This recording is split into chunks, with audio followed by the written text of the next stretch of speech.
Okay. Hello, everyone, and welcome to episode 15 of the UK League Chat podcast.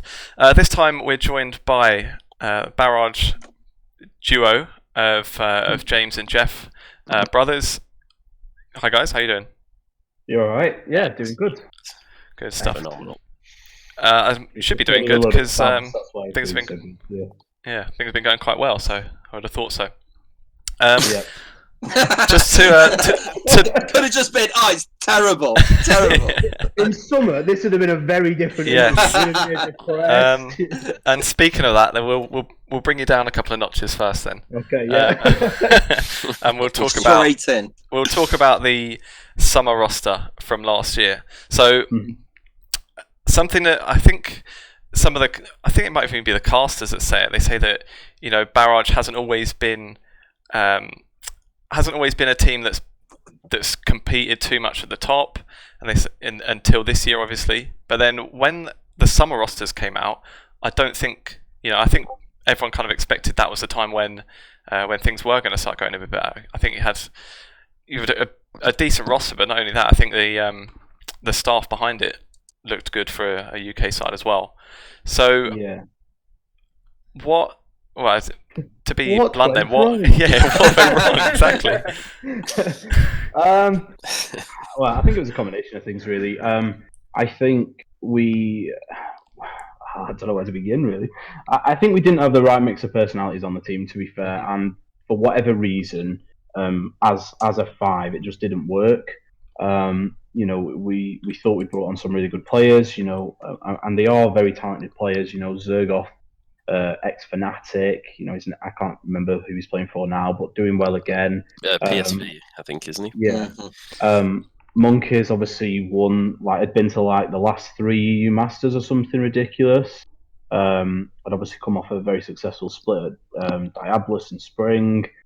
Diva was a little bit of a more unknown quantity, I think, for the UK, but I think on game day he was really good. I thought he showed up, and he was probably on game day one of our best players. And then obviously we had Mr. Barrage, Jakamaka at AD, and then Fastlegged in support, who's doing really well now in Turkey as well. So I just think as a five, it just didn't work for whatever reason. Torok and Fern working together, we again thought would be a good coaching team. But yeah, a mixture of things really, but it just wasn't meant to be, I guess. One thing I'd always wondered when it was announced was what Ferndog's role was, because it was the title, I guess, wasn't too clear. We speculated quite a bit. How much involvement did he actually have in the entire process? So Torok was in charge of the head coach for the team, and Fern was sort of more helping with the whole League of Legends setup, really. So with a lot more of the background stuff and helping us to set some more stuff up, which we have continued to use this season.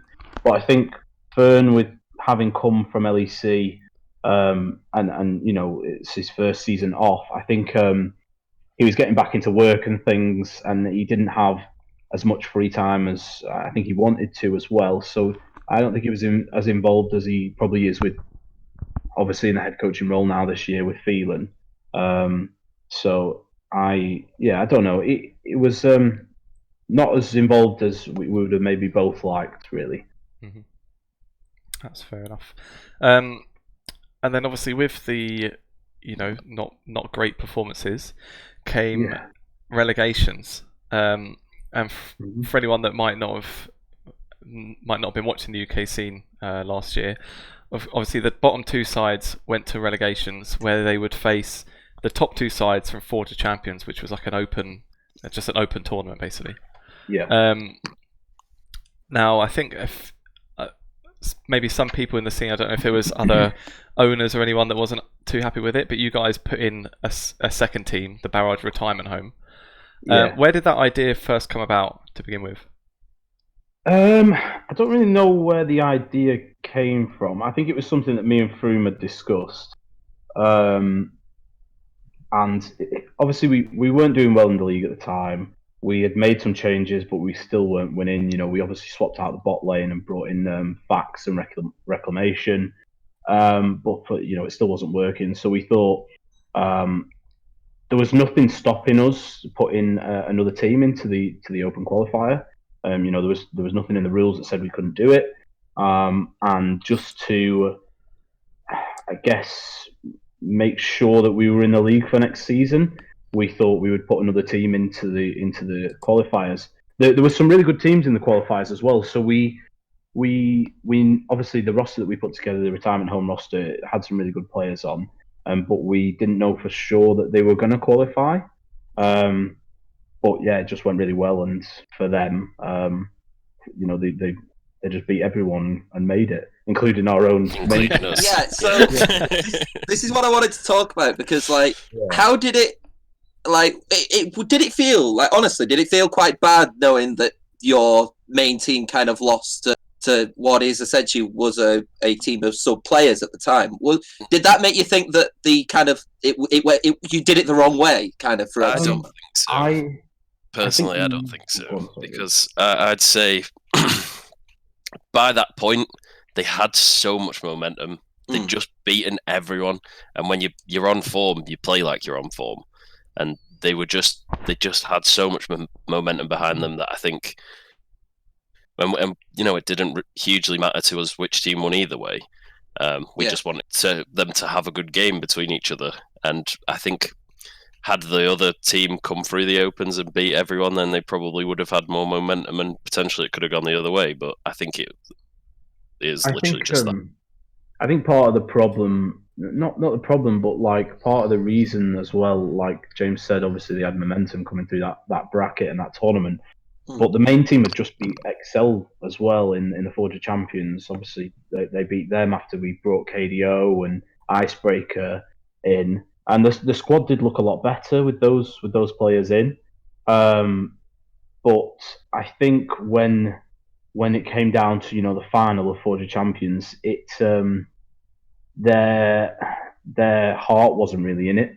For some of them anyway. I think that's unfair to say for everyone, but certain people weren't as interested in winning it, and because it felt to them like it didn't really matter at that point, which was a shame. But it's one of those things.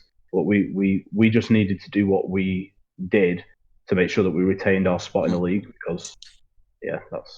And I think as well, like you have to take into account that probably Barrage Retirement Home wanted to win this probably more than any other team, because this was a team where they essentially they were known as really, because what they were, Barrage B essentially, but they wanted to prove that they were better, and that willingness to actually prove people wrong actually probably gets a long way in a tournament style format anyway.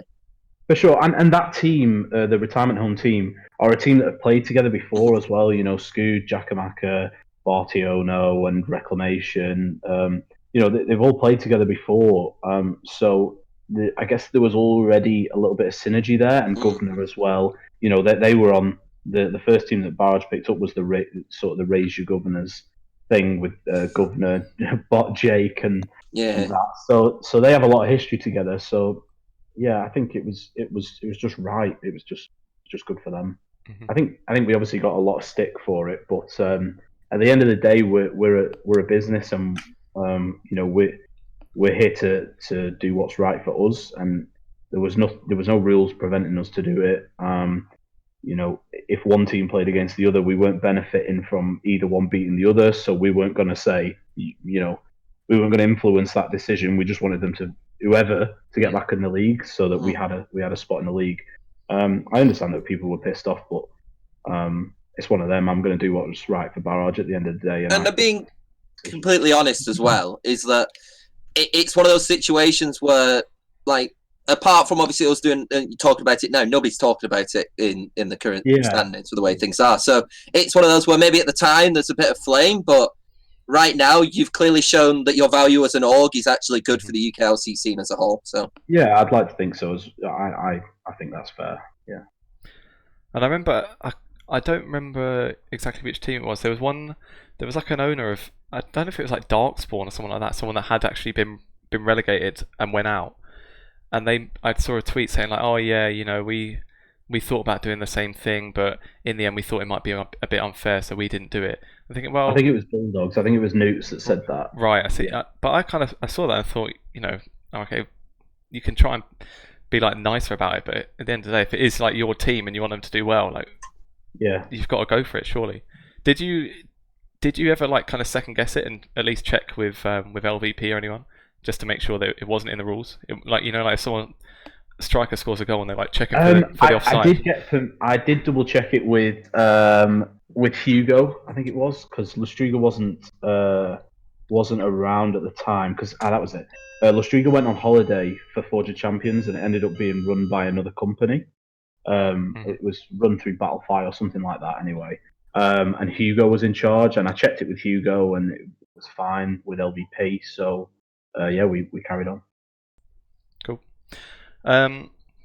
So then here you are then, still in the league. And talking of LVP, they aren't running the UKLC anymore.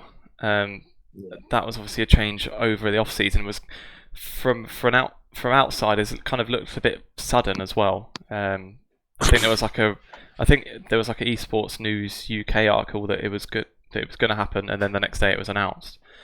Is there anything you guys know of that you're able to say? Or it happened very suddenly for us as well. Right. So we were all gearing up for the next season. We got told that LVP weren't going to be running the league anymore. We initially we didn't know who was going to be running it. We were just promised that there would be a league for us, but it would be scaled back. And then we were all invited to a meeting in London with Riot. But yeah, it was pretty sudden for us as well. So we didn't really get much heads up, including LVP. Like the staff at LVPUK didn't even get much of a heads up, because I think we knew before Lustriga knew, who was like managing all the players and the teams and everything, which was just bizarre. So yeah, that was a weird one. And did it come kind of like a little bit of a shock to you? Because obviously you heard this news obviously with the format change before that, and then you heard like Riot basically saying, the UK scene's going to be one of the top 4 ERLs, and then suddenly this happened, and you're kind of like, well, like did that make you kind of like just question a few things after what had been told to you, and then actually what happened, really? Yeah, it was a bit of a shock to the system, really, because we like I say, we were gearing up for the next season. We had plans in place, and then suddenly we don't really know what's going to happen. We thought that LVP were doing a decent job. Yeah, the format was crap. I don't think anybody can. There's no better way to phrase that. I mean, Barrage definitely got the worst of it. I think you were close to promotion, though, in the second split, close to promotion. Yeah. So the format wasn't good. I don't really know what else to say. Other than that, I thought the actual production and the media day and everything was good with LVP. We were pretty happy. I don't really know what else to say other than that. So it was quite a shock to the system, really. How have you found it with Dreamhack? Because you mentioned that it was a bit scaled back, and I think even for viewers you can kind of tell. You just got like Orcs and Hitbrain in like their little box. No more nice studio, and no one popping out and dabbing when they get a kill or anything anymore. Yeah.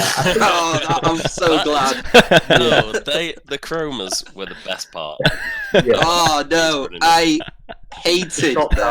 It's not dabbing. I hated the lower thirds because they got it wrong so many times. But the question is, who did it better, Caps or Zergoff with the old saxophone?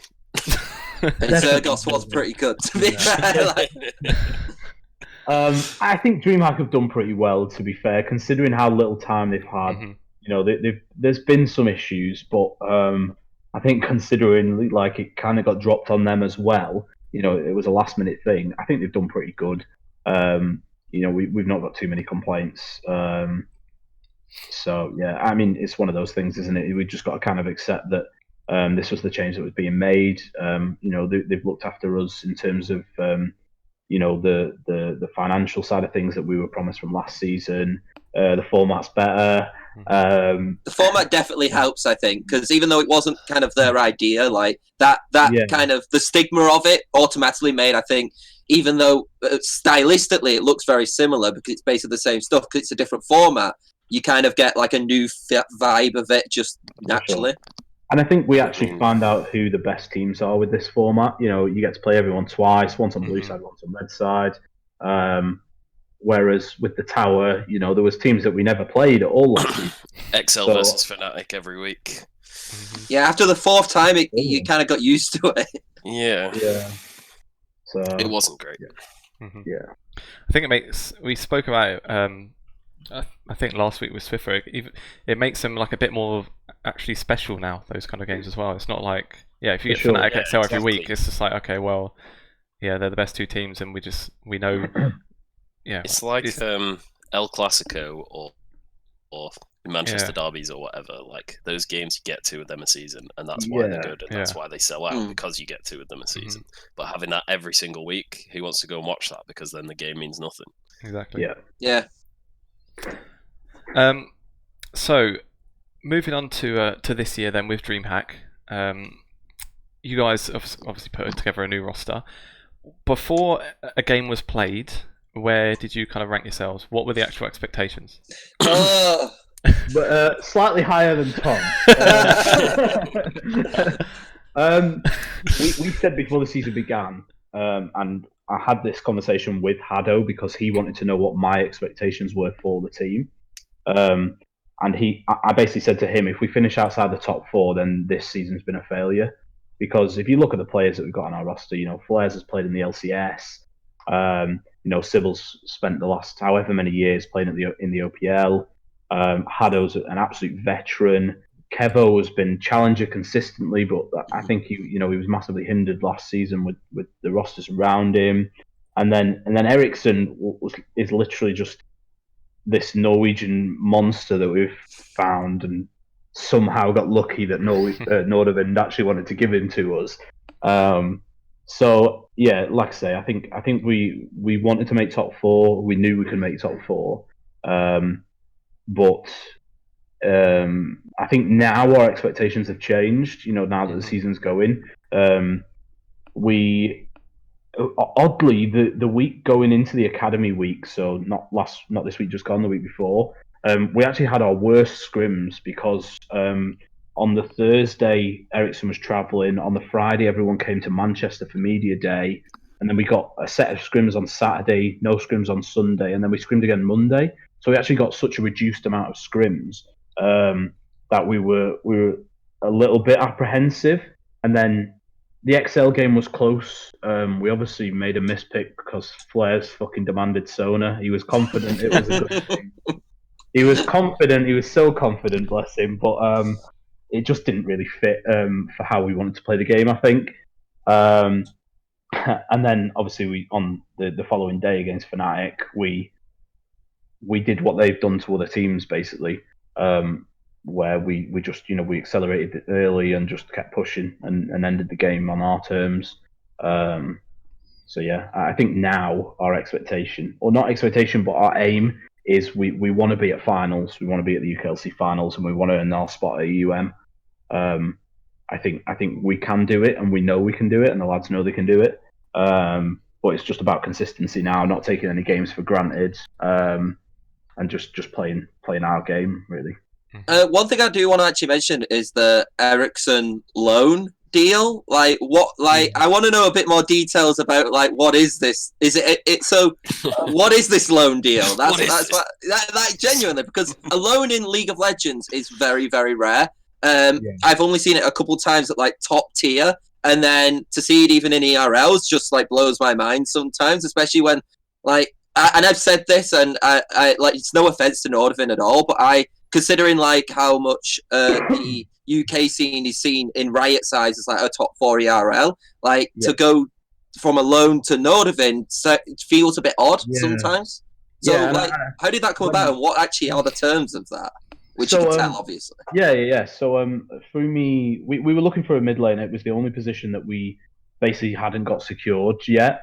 And Froome knew that Ericsson was on the bench at Nordavind because Nordavin's right. So Nordavind went through the qualifiers. Kevo Yes. and Ericsson were both playing together in those qualifiers, but they, I think they missed out, and then the Godsent roster got dropped. So the Godsent roster had qualified, but Godsent backed out.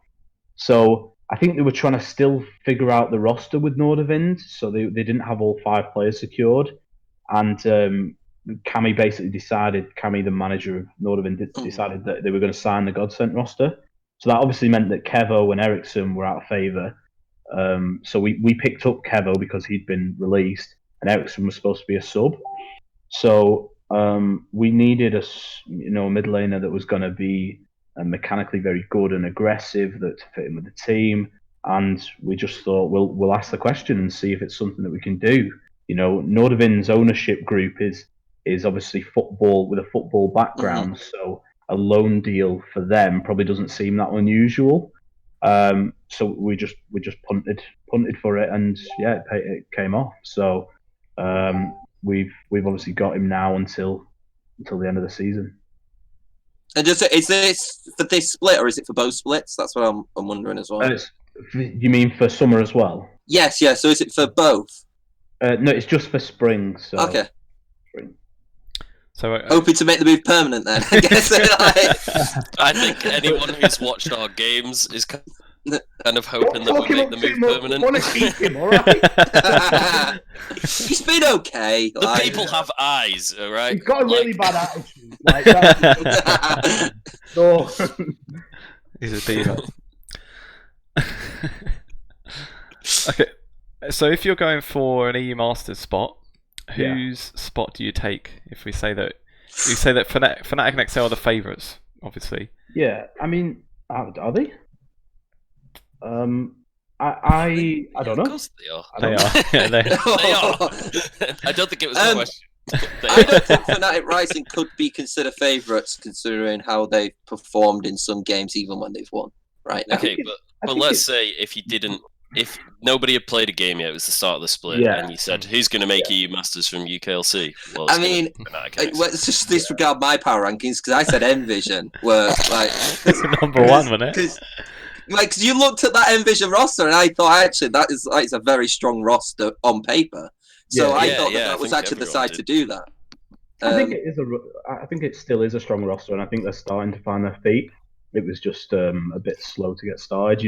There's some amazing players on that roster, and we actually considered and also talked with that roster as well, because it kind of came as a package deal. So before the season began, we also spoke to them. So I don't think you're not a complete idiot for saying that for saying that they were first in the power rank.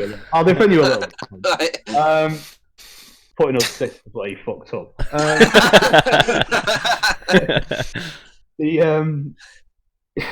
think probably at the start of the season, XL and Fnatic, but I mean, it's difficult because I don't think we properly showed what we can do against XL yet. I think we had a good game against Fnatic, but their draft was interesting. Is probably the polite way of putting it. It was. I don't really know. I don't think they knew. I think at points maybe that's it. Yeah, maybe that's it. But, and part of me was thinking about it afterwards, and I was thinking, was it a bad draft, or were they being disrespectful, like thinking that they were just going to beat us?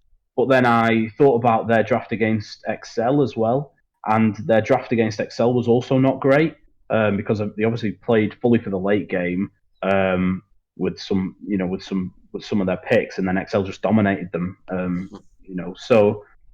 I honestly can't say whether they were being disrespectful. I think the next game definitely won't be that. That I don't think they'll take us for granted a second time, that's for sure. And they've got some phenomenal players on that roster. So, we're not saying we're certainly not saying we're going to beat them. But we're saying we can beat them.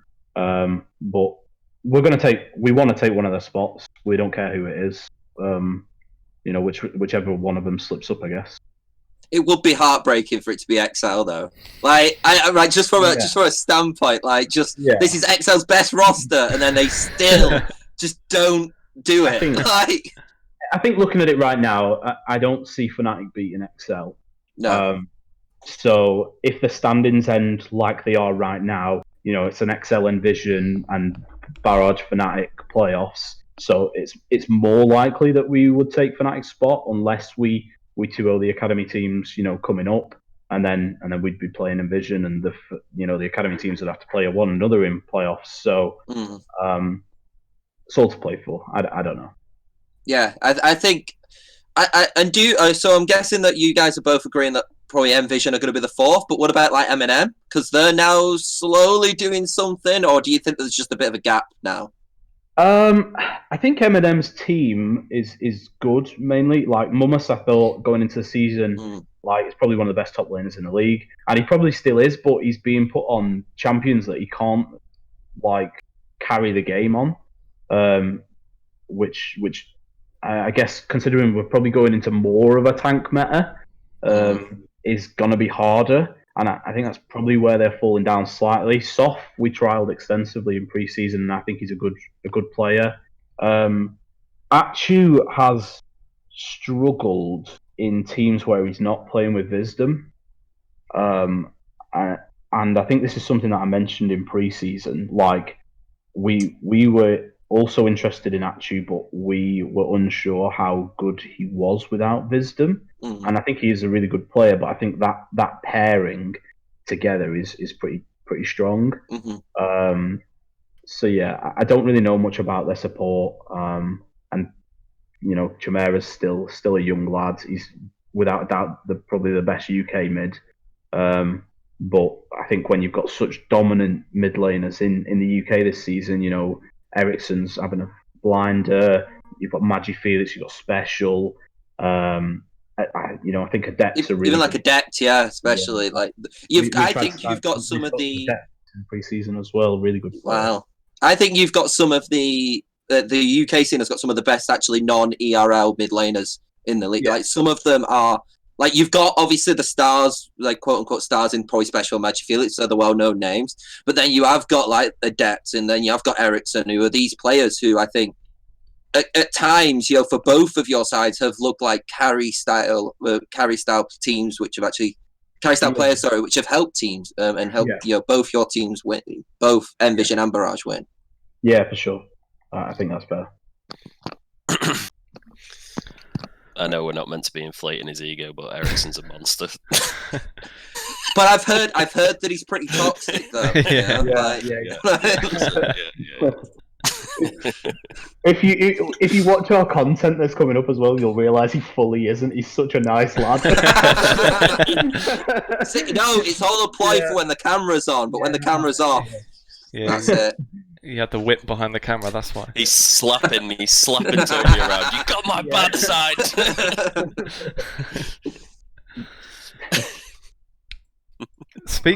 If we were to say then, obviously Ericsson, we spoke about a lot, and you say like Sybil and Flares, they've been at that kind of at top. We say top levels in like a major, an actual Riot region.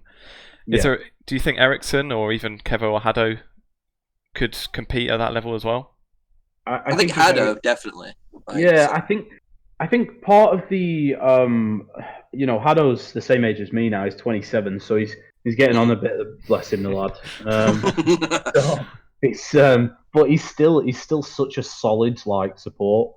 The voice that he brings to the team as well is so reassuring and so supportive. That he's a great player to have on the team. Kevo, like I genuinely feel like he's not hit his ceiling yet, and I think last year like just didn't do him justice. We trialed him. We looked at him, and like even myself doubted how good Kevo was, and then we obviously trialed him and put him in with this team, and it's just a different ball game. I'd like to see at some point them move up, like for sure. Like that's I think if you've got anything about you at all, like, and you work with these players all the time, like you develop that connection with them, and you want them to do better. You want the best for them. So I think anyone that says no, I wouldn't. I don't think they'll make it in LEC. I'd love to see Kevo playing in LEC. I'd love to see like any of the lads, playing at the top level again. And hopefully, like Flares, for example, gets another chance in NA on the back of this season and things like that. That would probably be best for him. Get another shot at LCS. But you never know, do you? And I think it's funny because especially with Flares, especially like there will undoubtedly probably be like academy teams in NA who will be looking at him now, like because of how he's been performing. And there might have been academy teams who he spoke to. Obviously, I don't know that and stuff like that. But there's definitely more options for him, probably out of, I would say, everybody, because he does have that choice now of kind of which side he wants to be on, LEC, NA, EU, or wherever at this point. I think he's proven that he's actually adaptable. I think the North American academy scene is a bit of a boys' club, and Flares has fallen out of favour over there. I think when he was in the NALCS, he'd got a bit of a reputation for maybe being slightly immature and things like that. But that's a long time ago now. He was a young lad and he's grown up. And I think the fact he's 22. It's not like he's an old fart. He can definitely still compete, and it's just bizarre that he's here. Really, he should let's be realistic. Like, he shouldn't be on this team. Like, a lot of these players are very, very talented. All our roster this season. So I think they can all achieve like greater things, whether that be academy or LEC, LCS. I think they all have the potential to, for sure. And I think it's also interesting as well, like how like Sybil as well could have easily, because with the new import rule as well, and it's already been proven that a lot of like oceanic talents have moved, vice versa. That he was the one who actually said, "No, I'm going to go to a league which kind of essentially made stricter restrictions in terms of imports and everything like that." Yeah, so Sybil's a bit of an interesting one because I think Swiffer touched on it briefly last season. He had a reputation for being maybe a little bit hit and miss, and I think that's probably because teams that have been on in the past, when he's pulled the trigger, the team hasn't followed up with him, which is what Swiffer said. And this roster now wants to play that way, so it just fits in beautifully. And obviously he's dual nationality, so he's got a UK. I was wondering which one, because I knew there would have been, because with the new rules, that has to be, doesn't there? Yeah, so it was dead easy for him. He's still got family here. He was planning to come to the UK this season, so we were like, okay, yeah, let's bring him in. Let's have him on the team. We didn't trial him because we couldn't trial him because he was obviously on Australian service. Same with Flares. Like, we couldn't trial either of them.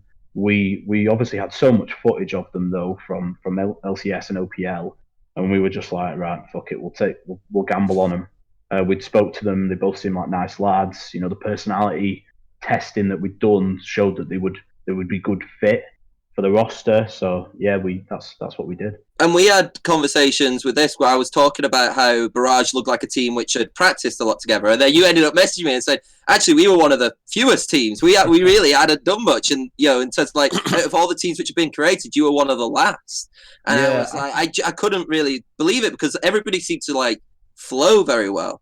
But how do you know like when you're picking a team, because obviously you've got to also picture it in your head, I guess, how a team is doing. But this go to both of you, I guess. Like, how do you think of like, right, here's what I want this player to be, and did they kind of all turn out like that?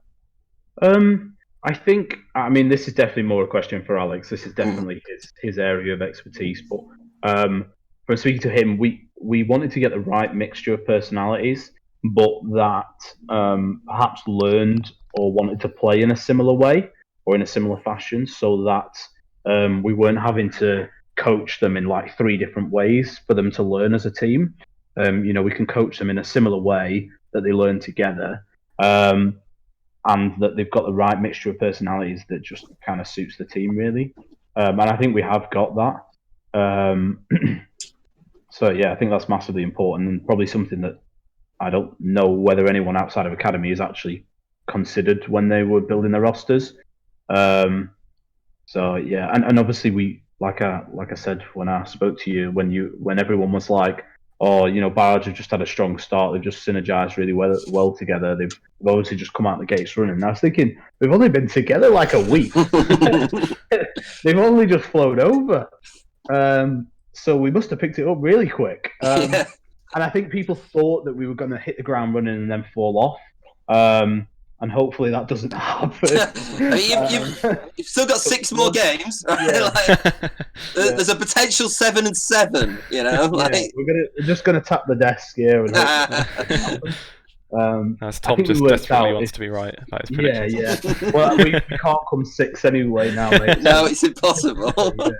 I think if we beat Envision and M&M this week, we're guaranteed 3rd minimum. So we'll go from there. I do want to go back a couple of steps. So we were saying about Kevo's performance, because I think he was someone when we were looking a few weeks ago, pretty much before any games, we'd kind of said, well, looking at when he'd been on teams previously, it wasn't particularly bad, but just wasn't one of the top ADCs. You would have thought. But he literally looks like a different player. What do you think it was maybe holding him back before, or has kind of excelled him forward this split? I think that trying to be nice here. Oh, you don't have to be nice. I think the rosters that he was on last season were a lot poorer quality than the one that he's on now. It's like if we'd have stuck him in our roster last season, it probably wouldn't have looked good there either. But I think obviously the players that he's got around him now are just he's much better suited to this quality of team. Mm-hmm. I think the good thing about it though is as well there's less pressure for him to have to be the one that carries a game, because I think at the minute like any of the players can have standout performances.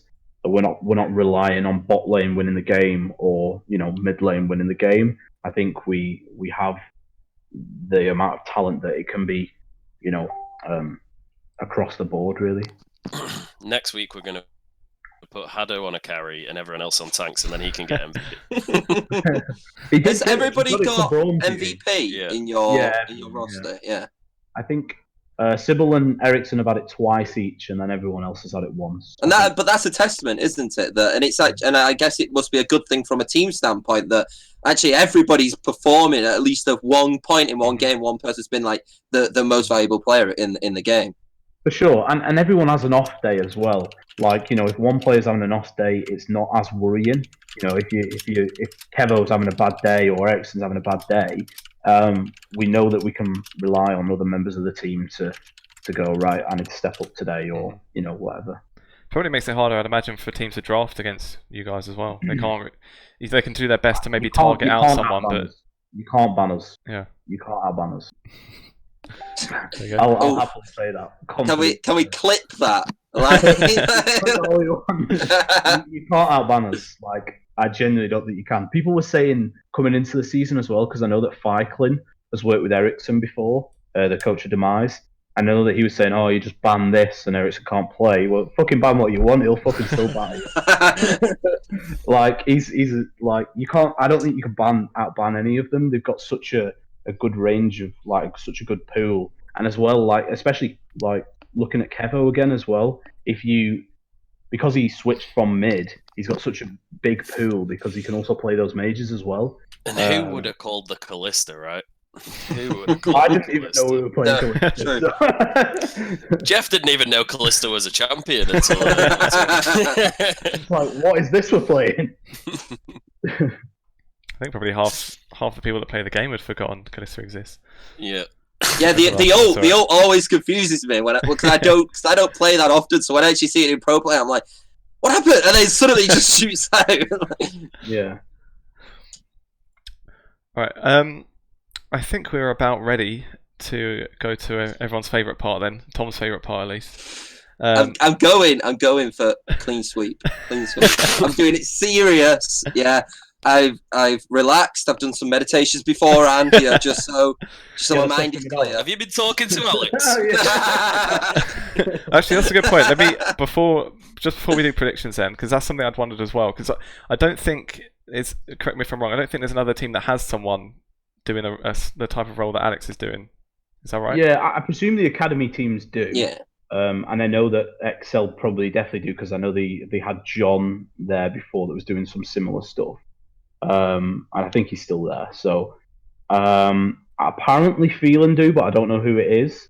But yeah, Alex is again, he's another one I don't want to talk up too much because I don't want to lose him.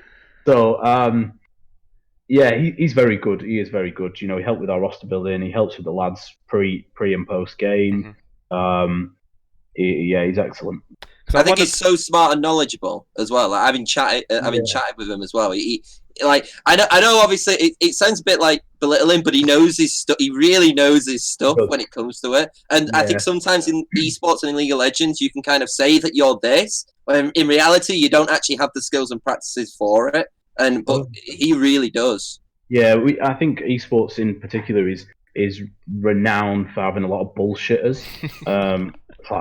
That's the way it is. But Alex is really he does know his shit. He's a clever young lad, and he is so young as well. Like that's the most bizarre thing. Like he's not like 30-odd-year-olds. You know, he's a young lad. And yeah, he's super smart. What did he have to do with the roster builder then? Because I always kind of imagined his role would be like, you know, like you say, maybe like pre and post match, gear the players up, and then help them keep a level head if they lose or what. But then, yeah, it surprised me when you said that. What did he actually have to do with the roster then? So obviously the personality testing that we did to make sure that we got the right mix of personalities and also the way that they learn and stuff. So he was involved in that, but he was also, when we were trialing players, sat in trials, listening to comms. So listening to sort of like get the right mentality, listening to who was communicating in the right way, and all these sorts of things. So yeah, it's been quite big. An integral part. Yeah. And you know that he's gonna watch this clip. He's gonna watch this clip definitely. Like I've seen him on the UKLC after show. Yeah, and he's there. He's another one. But Pad and Sybil both talking him up as well. But then he's not too good. He couldn't cut it. Maybe if he went somewhere else, could he? No. It's the support network that he's got here. Okay, I thought so. I've heard he's quite toxic. Yeah. Imagine. All right then. Let's go to some predictions. Let's get things interested. And what we're going to do, as we've only had a single guest previously, and we always have a guest predictor. What we decided is for you guys to have to agree and do the guesses together. We'll jump right into. We don't agree very often, so this will be interesting. So yeah, me and Tom will put ourselves on mute. We'll go do something else. We'll come back in a few hours. First game, I think you guys, I reckon you'll agree on, is M&M against XL. I think at this point, how XL have played, I'd probably predict them in probably any match.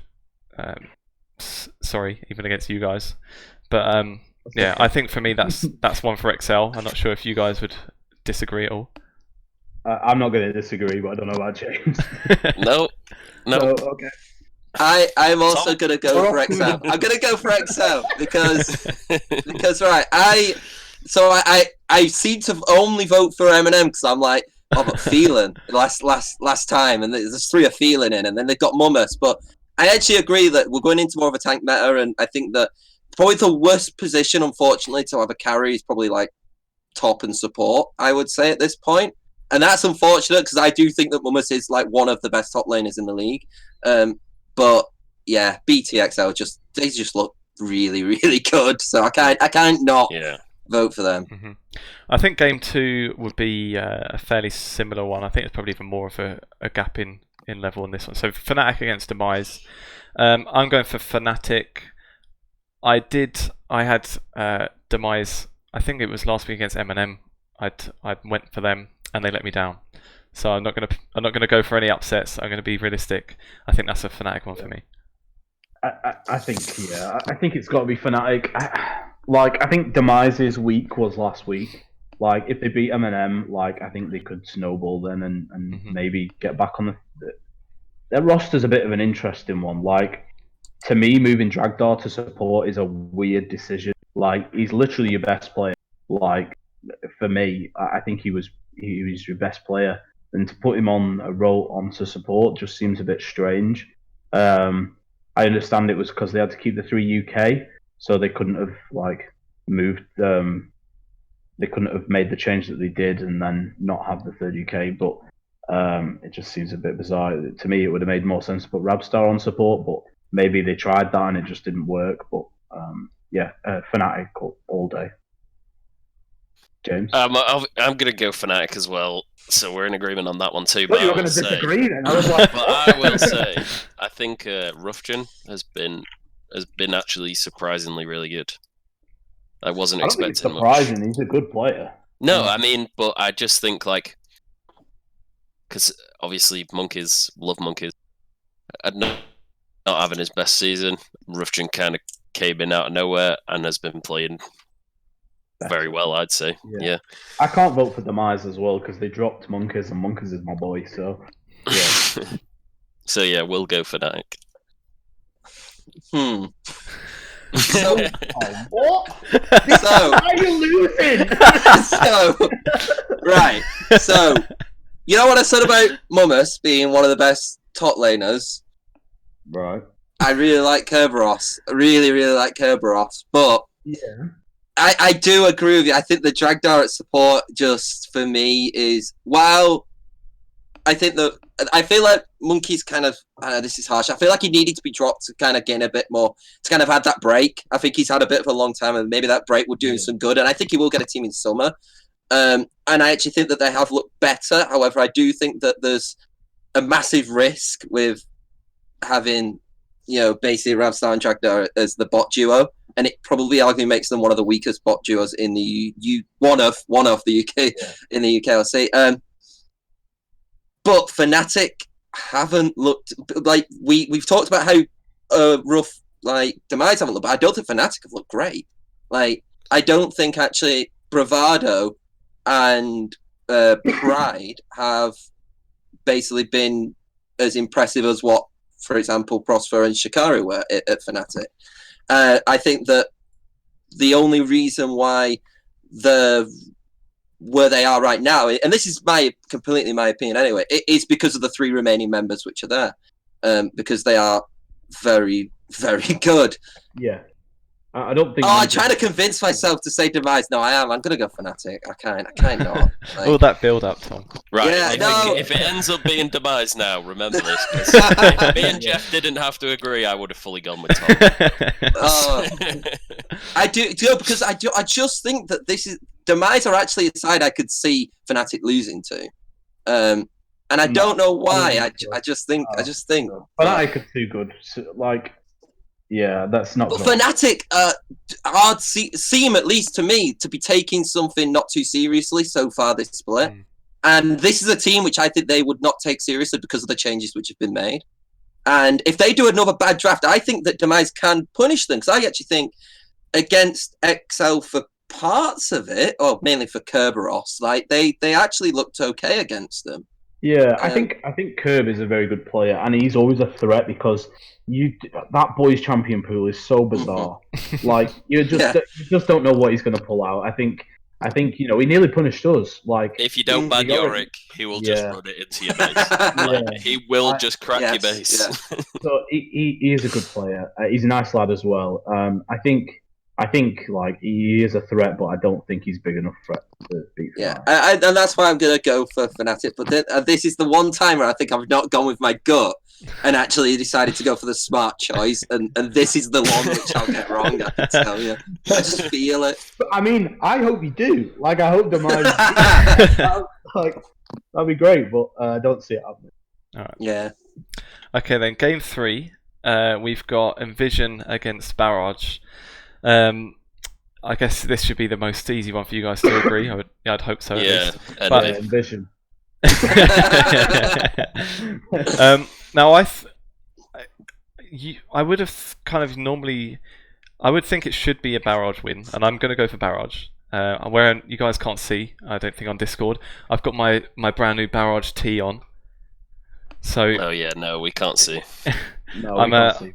I'm going from this week, but I I wouldn't be surprised if Envision are really up for it, because if you're Envision, you'll be, well, maybe you guys at Fnatic would be the team that they're kind of aiming to try and knock down.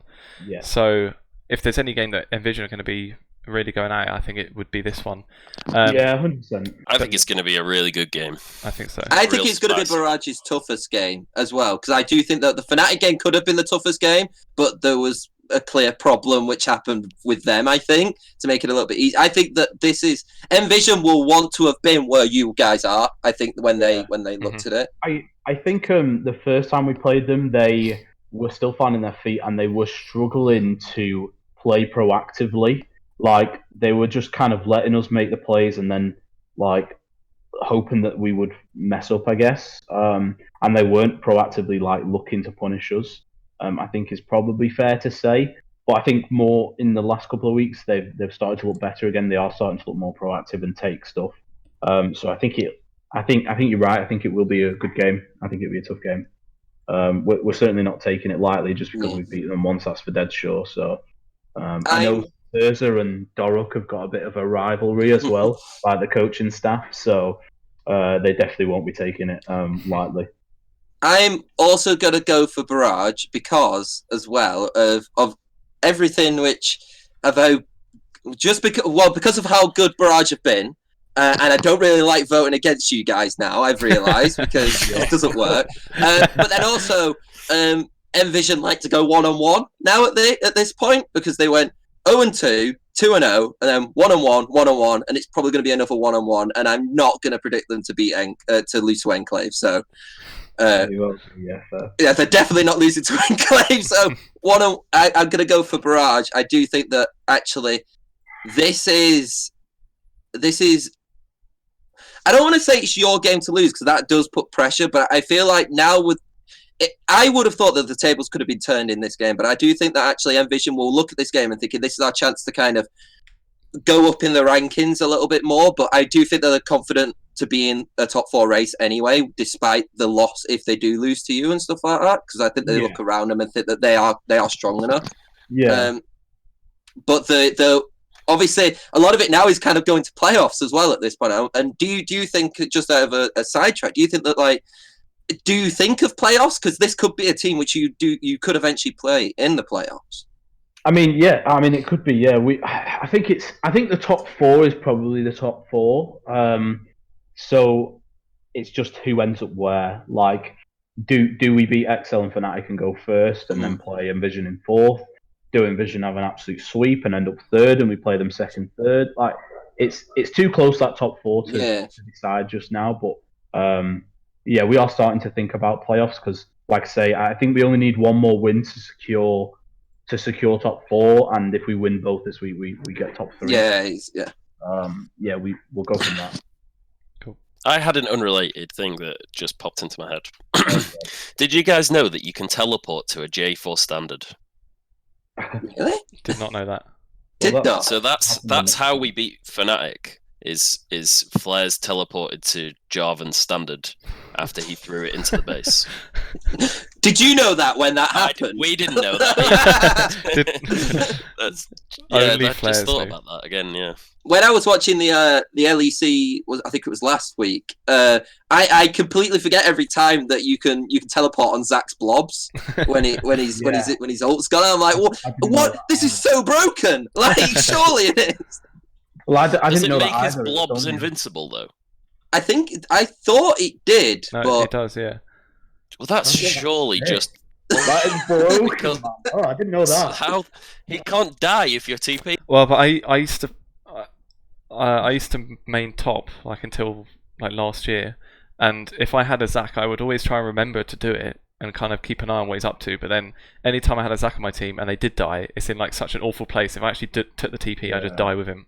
So it depends. Well, that's in low elo, so I don't know if it would be much different in the LEC. It probably would be quite a lot different. It's mental. Interesting. There you go. 2 unrelated topics in a row. There we go. Cool. It's because we're just noobs. Everyone watching this is yeah, obviously, idiot. or the Of course it dies. Like, and then we'll show us videos of every Zach blob dying with teleport on it. Please send them to Tom. I don't want All right. Okay, last game then on of day 1 of week 5 is Phelan against Enclave. I'm going to keep things interesting. I don't want to, it's a bit boring being too far ahead in the lead. So I'm going to go for Enclave this week. And last week, I think with Isaac coming in, they looked better. They had a tough week, I think. I don't remember exactly. I don't think they're expected to win any of those games. So. But despite that, Isaac still looked really strong. I think not trying to be out of order. I think if Air doesn't feed, then Isaac plays like he did last week, I think they could win because I think the mid side towards mid is like a bit weaker for them, especially like we're saying how many strong mid laners there are in the UK this year. Yeah.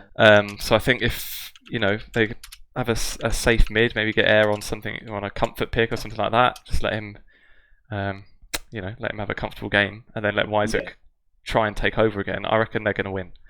So I'm going for the first Enclave win this week. Thank God you're picking Enclave because I am going to go Phelan. I'm not going to pick. I am not picking Enclave to win. Yeah, this is where an issue's going to be. I imagine. Yeah. What are you saying, James? Phelan, always Phelan. See, I'm saying Enclave. Ooh. Oh no! Right, wait. Just wait. I actually think that Enclave last week had a really tough week and they looked much better. Mm-hmm. I think that Phelan lost the plot. But Phelan also had Barrage and BT. So yeah, but if you look how Enclave played against us and if you look how Phelan played against us, Phelan roamed the map like a 5-man death squad and hoped that it would pay off. And it didn't. Whereas Enclave, I think, actually tried to play the game, and they played well against Excel as well. I think Wisek is a very good jungler. So, I mean, yeah, I think Enclave can. I think Enclave. This could be the week that they get their win.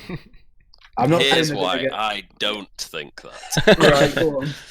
I agree. Wisek is a very good jungler, but on a team that's probably already mental boomed, I don't know if Wisek is the best concoction to throw in with that mixture. He's a very big person, but he can also not be the nicest person, as far as I've heard. Not saying firsthand I've ever worked with him or anything. That's just pure hearsay, but I think maybe adding that personality to a team that's probably already not in the best mental state is not going to be a good mixture. And while yes, they have played in the last week, they played really well, a lot better than they were before he joined the team. I still don't think they're going to. However, I think you should pick Enclave because, I kind of want to win. If Tom picks it can't be right. So I think I don't know. I think the mentality will be good because I think they know that they performed all right last week. So I think they've probably got a new honeymoon period with the changes that they've made. I don't know. I think we should go Enclave, James. There's only one way that this could be decided. You want to coin toss? I was going to say fight, actually, but well, we're going to have to take a delay, a few train trips, and we'll solve I'll have to take a flight or a let's see. Yeah. Right. Rock, paper, scissors. Okay. Both type in the chat. Both type in the chat at the same time. Which thing? So someone do a countdown. I'll do a countdown when you guys are ready. You guys ready? Yeah. All right. 3, 2, 1, go. Oh. 2 rocks. Right. 3. 2 rocks. 3, 2, 1, go. It's rock. There we go. So the Enclave is Barrage's. No. Right, one more. Oh. Right, 3, 2, 1, go. Oh. Right. Okay, we're on a tie. It's 1 for 1. Last one. Right. 3. Okay, I know what he's going. 1, go. Yes! Oh no! Why did you do it? I knew what he was going all day, baby. Right. Let's so that go. is Phelan for Barrage. Okay. For anyone watching that wouldn't have seen the Discord as well, that's going to be very confusing. Some faith. Yeah, and I don't have a camera, so you didn't see me literally celebrate that game of rock paper scissors like I did when we beat Fnatic. All right. Let's go to day 2 then. First game of day 2, Barrage M&M. I think this should be an easier one for you guys. I'm going to go for Barrage. I don't know how much you guys would be involved in it, or how much you would know. Do you tend to have like the same sort of time frame of prep for each game each week? Is it normally like split 50-50, or would you think which game is going to be a bit tougher? I think the coaching staff look to draft in scrims for who we're going to play. Mm-hmm. I wouldn't like to say for certain who they draft harder for. I think, I don't know. I don't know whether it's a straight split 50-50 or whether we just. I think a lot of it is you just have to play your own game as well. I think draft is a whole, other game in its own thing. So I'm not sure. I couldn't tell you for certain, but I know that we'll have a plan for both teams. Yeah. Cool. Because that was we're going with ourselves as well. So. Yeah. Right. Well, I'm gonna fight in the corner of M&M here. Right. So. Right. Because I seem to have to. Mummus is great. Sophie's really, really good. Chimera's the best UK mid laner in the UKLC, so and I actually think her Fias is actually pretty consistent sometimes. I mean, that doesn't make sense. I actually good sometimes, but Pad is the glue behind it all. So Pad worked with, I believe, a Fias at Penguins. He's worked with obviously 3 of the Phelan boys, and he worked with Mummus, I believe, as well. So this is kind of like, it feels like his team, which he's brought together. Throwing drafts, though. He's in drafts every week. I don't think you can put not prioritising Mummus into draft. Like, I just think it's other players not being able to carry as much. Yeah, but drafts aside, right? He's the main part of the This is why James couldn't come on the show on his own. Like just flaming one of the best coaches in the league. I'm not saying he's a bad coach. I mean, the meme is literally that he's in. I'm just. Oh. So I could see a world though where this team could surprisingly in like the last 3 weeks actually get things together and actually start really performing, because I do think there is a potential synergy, like good synergy which could be created from this team. I think in overall. I think it's not a game to take lightly. That's for sure. There's definitely good players on there, and the coaching is very good. These are I think M&M are probably the side which is like, right, if you want to be serious for a top 4 contender, I think M&M has always been that side where you've got to beat, no matter what iteration it is. I'm gonna go with I'm right. Don't flame me, right? I'm going to int my predictions now. Right, but I am gonna go with M&M because you've got to make things interesting, guys. You've got to try and make up the point somewhere and hope for it. And I am looking at the other fixtures now, and I'm like, I will probably agree with every other one of those, because there are some one-sided matchups. And out of this day, this is the least one-sided in my opinion, despite you being second in the league. But M&M will also want to get that top 4 spot, and they still are in contention of getting a top 4 spot. And a victory like that could help them through this, because if we then predict, but they are just going to lose the BT, aren't they? Yeah, I'm going to do it, right.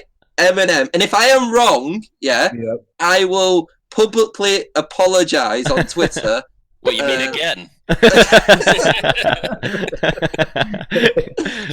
I apologise every week, Tom. It means less every time, Tom. I will do a video publicly apologising in my Barrage shirt Yeah, and I will basically be your biggest fan until you win EU Masters, essentially. So, but yeah, no, I'm gonna go. I don't know. I like upsets. I love a good upset. I think Eminem do like to do that. Just because you like them doesn't mean you. Nor does it mean that they'll actually happen. Right. Well. Yeah, he's locked it in now. It's fine. But guys, did you hear what Tom said this week? He was really nice about us. Come on, let's do it. I'm just going to be like, my team talk before the match is going to be like, that fucking Tom. Fucking go out and show him, and then I'll make. There will be 1 week where I will predict you to go 2-0. And I can imagine that's the week you go 0-2 because it's already confirmed, and you're just like, nah, don't need it. Please keep voting against us. Actually, yeah, that is obviously the curse. So, no, I don't know. I can't know. Yeah, no, I've done it. I'll move on before you change back. Right. I'm literally fighting with myself, I think, at this point. So you mentioned, Tom, the next three are probably a bit more obvious, not quite as close, I don't think. So the next one is Enclave against Envision. Can I go first? Go for it. Enclave. Envision. Envision.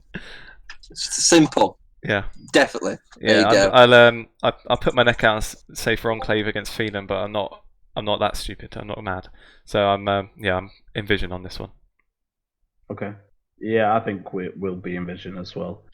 Apparently, James's kebab has just arrived, which you guys can't see, but he's typed it in the chat. So I'm gonna give a detailed reason of why I believe Enclave might possibly beat Envision. All right. You're voting for Envision, though. No. I said I know that Envision will win, but I do have to give Enclave some credit. So, right. Well, you voted for Phelan to beat them, and now yeah. So, well, you got to give both sides of the argument sometimes, you know.